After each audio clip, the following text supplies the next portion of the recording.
Welcome back to our channel info 366. இன்னைக்கு என்ன இன்ஃபர்மேஷனோட நான் உங்களை சந்திக்கிறேன் அப்படின்னா, மக்களே நீங்கள் நம்ம சிஎம் விஜய் அவர்கள் கரூருக்கு போயிருக்காங்க. நிறைய விஷயங்கள் பேசியிருக்காங்க.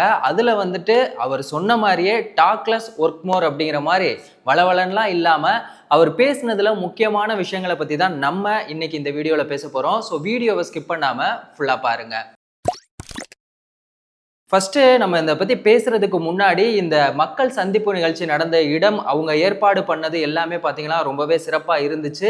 எந்த ஒரு அசம்பாவிதமுமே யாருக்குமே நடக்கக்கூடாது அப்படிங்கிறதுக்காக ஒவ்வொரு விஷயத்தையுமே பார்த்தீங்கன்னா பார்த்து பண்ணியிருக்காங்க.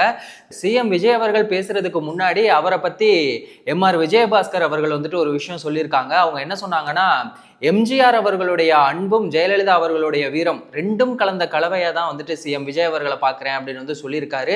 எனக்கு என்னவோ அது உண்மைதானோ அப்படிங்கிற மாதிரியான விஷயங்கள் தான் தோணுது. ஏன்னா அவர் மக்களை அந்த அளவுக்கு சம்பாதிச்சு வச்சிருக்காரு. மக்கள் அவர் அந்த அளவுக்கு நம்புறாங்க. அவர் மேல அவ்வளோ அன்பா இருக்காங்க. அதனாலதான் அவர் அந்த மாதிரி சொன்னாரா இல்லையா அப்படிங்கிறது தெரியல. சரி, ஓகே. இப்போ நம்ம சிஎம் விஜய் அவர்கள் முக்கியமான விஷயங்கள் பேசினாங்கல்ல, அது என்னென்ன அப்படிங்கிறத நம்ம பார்க்கலாம். ஃபர்ஸ்ட் பாத்தீங்கன்னா, நம்மளோட லைஃப்ல நம்ம எவ்வளவுதான் உயரமான ஒரு இடத்துக்கு போனாலும் ஒரு இன்சிடென்ட், ஒரு சம்பவத்தை நம்மளோட லைஃப்ல மறக்கவே முடியாது. அந்த அளவுக்கு எல்லாரோட வாழ்க்கையிலையும் ஏதாவது ஒரு இழப்பு அப்படிங்கிறது நடந்திருக்கும். அது லவ் ஃபெயிலியரா இருக்கலாம், இல்லை நமக்கு ரொம்ப பிடிச்ச ஒருத்தவங்களை நம்ம இழந்திருப்போம். அந்த மாதிரி எனக்குள்ள இருக்க ஒரு வழியா இந்த கரூர் சம்பவம் இருக்கு அப்படிங்கிற மாதிரியான விஷயங்களை சிஎம் விஜய் அவர்கள் சொன்னாங்க. அது மட்டும் இல்லாம, அப்படி நான் பாதிக்கப்பட்ட போது நான் ஓடி ஒளிஞ்சேன் அப்படின்னு சொல்லி என் மேல எவ்வளவோ அவதூறெல்லாம் பரப்புனாங்க அப்படிங்கிற மாதிரியான விஷயங்களுமே அவர் சொல்லியிருக்காரு. இன்னொரு பக்கம் அந்த கரூர் கூட்ட நெரிசல்ல இறந்து போன 41 பேருக்குமே நினைவு சின்னம் அமைக்க போறோம் அப்படிங்கிற மாதிரியான விஷயங்கள் சொல்லியிருக்காங்க. பொதுவா இந்த நினைவு சின்னம் அப்படிங்கிறது யாருக்கு கொடுப்பாங்க? நம்மளுடைய நாட்டுக்காக உயிர் தியாகம் செஞ்சவங்களுக்கு தான் இந்த நினைவு சின்னம் வைக்கணும் அப்படிங்கிறது தான் ரூல்ஸ். ஆனா இவங்க நம்ம நாட்டுக்காக என்ன பண்ணாங்க, எதுக்காக இவங்களுக்கு இந்த நினைவு சின்னம் வைக்கணும் அப்படிங்கிற ஒரு விமர்சனங்களுமே சமூக ஊடகங்கள்ல போயிட்டு இருக்கு. ஸோ அவங்களுக்கு வைக்கலாமா இல்லையா அப்படிங்கிறத மக்களாகிய நீங்கள் தான் சொல்லணும். அதுக்கப்புறமா பார்த்தோம்னா, இந்த கரூர்ல நடந்த துயர சம்பவத்தை போலீஸ் நினைச்சிருந்தா அவங்க தடுத்திருக்கலாம். ஏன்னா பெரம்பலூர்ல கூட்டம் அதிகமா இருக்கு அப்படின்னு சொல்லி அதை ரத்து பண்ணவங்க ஏன் கரூர்ல ரத்து பண்ணல அப்படிங்கிற ஒரு கேள்வியுமே கேட்டிருக்காங்க. ஏன்னா போலீஸுக்கு அந்த ரைட்ஸ் அப்படிங்கிறது இருக்கு. ஸோ அதையும் மீறி அவங்க ஏன் இந்த ஒரு விஷயத்த பண்ணாங்க, போலீஸ் சிறப்பா பண்றாங்க அப்படின்லாம் நான் கூட பரப்புரை நிகழ்ச்சி நடக்கும்போது சொன்னேன். ஆனா அதுக்குள்ள இவ்வளோ ஒரு நாடகம் இருக்கு அப்படிங்கிறது எனக்கு தெரியாம போச்சு அப்படிங்கிற மாதிரியான விஷயங்களுமே அவர் சொல்லியிருக்காரு. அதுக்கப்புறமா வாயத்திறங்க சிஎம் அப்படிங்கிற ஒரு விஷயம், அது பாத்தீங்கன்னா நம்ம சிஎம் விஜய் அவர்களுக்கு ஆப்போனண்டா அவங்க பண்ண ஒரு விஷயம். ஆனா அதையும் கூட அவர் ரொம்ப அழகா பாசிட்டிவா எடுத்துக்கிட்டாரு. நீங்க என்ன உங்களோட நெஞ்சில பேஜா குத்திட்டு வந்தீங்க, அதெல்லாம் பாக்குறதுக்கு எனக்கே ஒரு மாதிரி இருக்கு அப்படின்னு சொல்லி அவர் அதையும் கூட ஒரு மாதிரி பாசிட்டிவா தான் எடுத்துக்கிட்டாரு.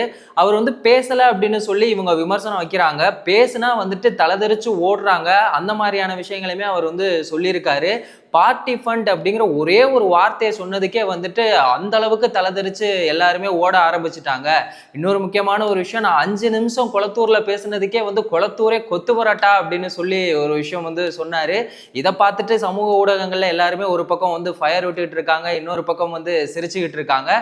இன்னொரு பக்கம் இப்போ தாவேகா இவங்க ஆட்சிக்கு வந்ததுனால நிறைய மாற்றங்கள் வந்திருக்கு. அதுலயும் ஊழல் அப்படிங்கிறது இல்ல, குறைஞ்சு போச்சு. இப்போ எங்கேயாவது ஏதாவது ஒரு கையெழுத்து வாங்கணும் அப்படின்னா அதுக்கு நீங்க யாருக்கிட்டையுமே போயிட்டு லஞ்சமா எதுவுமே கொடுக்க வேணாம் அப்படிங்கிற ஒரு விஷயத்த மாத்திருக்கோம். அது மட்டும் இல்லாம மக்களை ரொம்பவே மரியாதையா நடத்துறாங்க. அதனால தாவேகாவுடைய ஆட்சியில இந்த ஊழல் அப்படிங்கிறது இல்லை அப்படிங்கிற மாதிரியான விஷயங்களுமே சொல்லியிருக்காரு. இன்னொரு முக்கியமான ஒரு விஷயம் நான் உங்ககிட்ட ஷேர் பண்ணிக்கணும்னு நினைக்கிறேன். அம்மா உணவகம் இதுக்கு முன்னாடி நம்ம ரொம்ப அரசியலா டீப்பாலாம் போக வேண்டாம். இதுக்கு முன்னாடி அம்மா உணவகம் திமுகவுடைய ஆட்சியில பாத்தீங்கன்னா நிறைய இடங்கள்ல அம்மா உணவகத்தை மூடிட்டாங்க.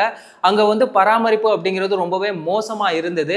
இப்போ ஜனவரியில இருந்து மே வரைக்குமே பாத்தீங்கன்னா மக்கள் அங்க போய் சாப்பிட்றவங்களுடைய எண்ணிக்கை அப்படிங்கிறது 60 67,000 இருந்து 84,000 தான் இருந்தது. ஆனா இப்போ நம்ம சிஎம் விஜய் அவர்கள் வந்துட்டு அம்மா உணவகத்தை மறுசீரமைப்பு பண்ணதுக்கு அப்புறமா 1,00,000க்கும் அதிகமான பேர் வந்து அங்க போய் சாப்பிடுறாங்க. இது வந்து மிகப்பெரிய ஒரு சாதனையா பார்க்கப்படுது அப்படின்னு தான் வந்து சொல்லணும். இன்னொரு பக்கம் பாத்தீங்கன்னா நம்ம சிஎம் விஜய் அவர்கள் வந்துட்டு அறிஞர் அண்ணா அவர்களுடைய பிறந்த நாள் அன்னைக்கு இந்த தாய்மாமன் தங்க மோதிர திட்டத்தை வந்து அறிமுகப்படுத்த போறதாவுமே சொல்லியிருக்காங்க.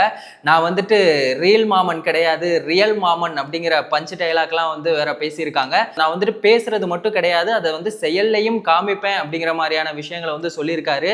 விவசாயிகளையுமே வந்து கைவிட மாட்டேன், அவங்களுக்காகவும் என்னுடைய ஒவ்வொரு திட்டங்களுமே இதுக்கப்புறமா இருக்கும் அப்படின்னு வந்து சொல்லியிருக்காங்க. இந்த மேகதாது அணையை பத்தி நீங்க இதுவரைக்குமே எதுவுமே பேசல அப்படிங்கிற மாதிரியான விஷயங்களுமே வந்து போயிட்டு இருந்தது. அதுக்குமே இப்போ வந்து அவர் பதில் சொல்லியிருக்காரு.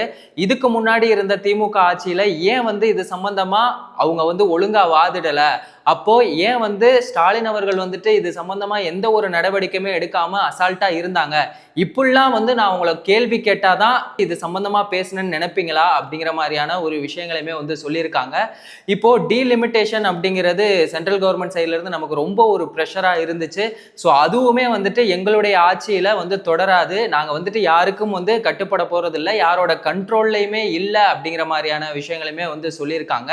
தூய சக்தியான தாவேக்கா ஆட்சிக்கு வந்ததுனால ரொம்ப பெரிய ஒரு விரக்தியில இருக்காங்க. அவங்க 2 பேருமே வந்து கூட்டு களவாணிகள். அது வந்து இந்த இடைத்தேர்தல்ல கண்டிப்பா நிரூபணமாகும் அப்படிங்கிற மாதிரியான விஷயங்களையுமே வந்து நம்ம சிஎம் விஜய் அவர்கள் வந்து சொல்லியிருக்காங்க. அது மட்டும் இல்லாம அவதூறு பரப்புன எல்லாருக்குமே மக்களாகிய நீங்கள் வந்துட்டு ஒரு தக்க பதிலடி கொடுத்துட்டீங்க, ஆனா இது போதாது, நிரந்தரமான ஒரு பதிலடி அப்படிங்கிறத வந்து கொடுக்கணும் அப்படிங்கிற மாதிரியான விஷயங்களையுமே பத்தி அவர் வந்து பேசியிருக்காரு. அது உண்மையிலேயே ரொம்பவே நல்லா தான் இருந்துச்சு. இன்னொரு பக்கம் என்ன இருக்கு அப்படின்னு சொல்லி பார்த்தோம்னா, அவர் எடுத்து வைக்கிற ஒவ்வொரு நடவடிக்கைகளுமே வந்துட்டு மக்களுக்கு ரொம்பவே யூஸ்ஃபுல்லா இருக்கு அப்படின்னு தான் வந்து சொல்லணும். நான் வந்து ஆட்சிக்கு வந்தது வந்து கொள்ளையடிக்கிறதுக்காகவோ இல்ல மக்கள் பணத்தை எடுக்கணுங்கிறதுக்காகவோ கிடையாது.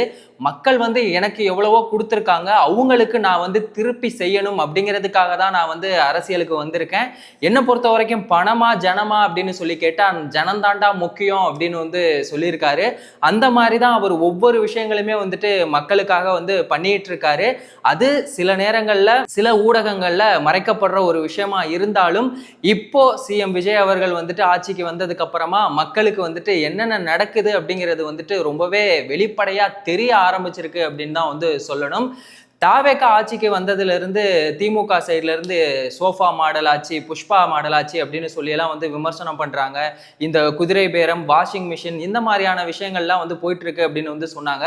அதுக்குமே சிஎம் அவர்கள் வந்துட்டு பதில் சொல்லியிருக்காங்க. என்ன சொல்லியிருக்காங்க அப்படின்னா, நமக்கு எதுக்கு இந்த குதிரை, கழுதை, ஒட்டக பேரம்லாம் நமக்கு வந்து தேவையே கிடையாது, மக்களாகிய நீங்க என் பக்கம் இருக்கும்போது இதெல்லாம் எனக்கு தேவையே கிடையாது. அது மட்டும் இல்லாம இந்த வாஷிங் மிஷின் அப்படின்லாம் வந்து சொல்றீங்களே, இவங்க தான் வந்து வெண்டிங் மிஷின் அப்படின்னு வந்து சொல்லியிருக்காங்க.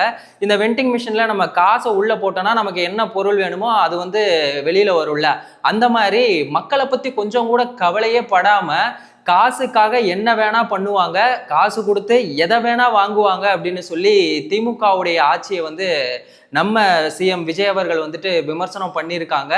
மக்களுக்காக இன்னும் பல நிறைய திட்டங்களை வந்துட்டு நான் கொண்டு வர போறேன், இதுக்கப்புறமா என்னுடைய ஒவ்வொரு நடவடிக்கைகளுமே பார்த்தீங்கன்னா ரொம்ப விஸ்வரூபம் எடுக்கக்கூடிய மாதிரி இருக்கும் அப்படின்னு வந்து சொல்லியிருக்காங்க. பெண்களுக்கான பாதுகாப்புக்காக இந்த சிங்கப்பெண் அதிரடிப்படை அப்படிங்கிற ஒரு திட்டத்தை கொண்டு வந்தது எல்லாருக்குமே தெரியும். இதுல முக்கியமான ஒரு விஷயத்த நான் சொல்லி ஆகணும். இப்போ இந்த சிங்கப்பெண் அதிரடிப்படை அவங்க வந்ததுக்கு அப்புறமா ஒரே மாசத்துல 120 பாலியல் வன்கொடுமை பண்ண குற்றவாளிகளை வந்துட்டு கைது பண்ணியிருக்காங்க. 36 காணாம போன குழந்தைகளை வந்துட்டு மீட்டிருக்காங்க. நரிக்குறவர் அந்த சமூகத்தை சேர்ந்தவங்க 15 குழந்தைகளை வந்துட்டு படிக்க வச்சிருக்காங்க. இது எல்லாத்தையுமே நான் ஏதோ ரீல்ஸ் பார்த்துட்டுலாம் வந்து சொல்ல கிடையாது, நம்ம தமிழ்நாட்டோட ஐஜி அவங்க வந்து சொல்லியிருக்காங்க. இந்த மாதிரியான நிறைய விஷயங்கள் வந்துட்டு தாவேக்காவுடைய ஆட்சியில வந்து நடந்திருக்கு, நிறைய மாற்றங்களுமே வந்து நடந்திருக்கு. இன்னொரு பக்கம் இந்த கரூர்ல இறந்து போன குடும்பங்கள் எல்லாருக்குமே வந்து அரசு வேலை கொடுக்கணும் அப்படிங்கிறதுக்கு எல்லா சைட்ல இருந்துமே எதிர்ப்பு வந்துகிட்டு இருக்கு. ஆனா அதையும் மீறி அவங்களுக்கான அந்த வேலை அப்படிங்கிறது அப்படிங்கிறது கிடைக்குமா அப்படிங்கிறது இப்ப கேள்விக்குறியா இருக்கு. ஒரு சில பேர் என்ன சொல்றாங்கன்னா, குடுக்கறதுல என்ன தப்பு அப்படின்னு சொல்லி கேக்குறாங்க. இன்னொரு பக்கம் அப்ப கஷ்டப்பட்டு படிச்சவங்களுடைய நிலைமையெல்லாம் என்ன ஆகுறது அப்படிங்கிற மாதிரி 2 தரப்புலையுமே இருக்கு. இதோடைய இந்த கேஸுக்கான விசாரணை அப்படிங்கிறதையுமே வந்து தள்ளி வச்சிருக்காங்க. ஜூலை 21ஆம் தேதி இதுக்கான விசாரணை அப்படிங்கிறது நடக்கும் அப்படிங்கிற மாதிரி சொல்லியிருக்காங்க. ஃபைனலா அவர் சொன்னது என்ன அப்படின்னா, கான்ஃபிடென்ட்டா இருங்க அப்படிங்கிறது தான். அந்த கான்ஃபிடென்ட் அப்படிங்கிறதுல என்ன இருக்கு அப்படின்னா, இதுவரைக்கும் மக்கள் வந்து ஓட்டு போட்டு நிறைய ஏமாந்திருக்காங்க. அது மட்டும் இல்லாம காசு வாங்கி ஓட்டு போடுறது அப்படிங்கிற ஒரு விஷயத்த வந்து தாவேகாவுடைய ஆட்சி வந்து மாத்திருக்காங்க. இந்த மாதிரி நிறைய மாற்றங்கள் வந்து தாவேகாவுடைய ஆட்சியில நடக்கும் அப்படிங்கிறதுக்காக தான் அந்த கான்ஃபிடென்ட் அப்படிங்கிற ஒரு வார்த்தையை வந்து அவர் சொல்லியிருக்காரு. அந்த மாதிரி அவர் மக்களுக்கு நல்ல ஒரு மாற்றத்தை கொடுப்பாரு அப்படிங்கிறத நம்ம நம்புவோம். நம்ம சிஎம் விஜய் அவர்கள் வந்துட்டு கரூர்ல பேசினதை பத்தி உங்களோட ஒப்பீனியன் என்ன அப்படிங்கிறத நீங்க மறக்காம கமெண்ட் செக்ஷன்ல சொல்லுங்க. நான் ஏதாவது தப்பா பேசியிருக்கேனா, இல்ல உங்களோட ஒப்பீனியன்லாம் என்ன மாதிரி இருக்கு அப்படிங்கிறத நான் பார்த்து தெரிஞ்சுக்கிறேன். இந்த மாதிரி எந்த ஒரு இன்ஃபர்மேஷனா இருந்தாலும் அதை 10 நிமிஷத்துல அதுவும் ரொம்ப ஈஸியா டீட்டெயிலா தெரிஞ்சுக்கணும்னா நம்ம சேனலை மறக்காம சப்ஸ்கிரைப் பண்ணுங்க. உங்க ஃப்ரெண்ட்ஸுக்கு ஷேர் பண்ணி சப்போர்ட் பண்ணுங்க. வேறொரு வீடியோல வேறொரு இன்ஃபர்மேஷன்ல திரும்பவும் சந்திக்கலாம்.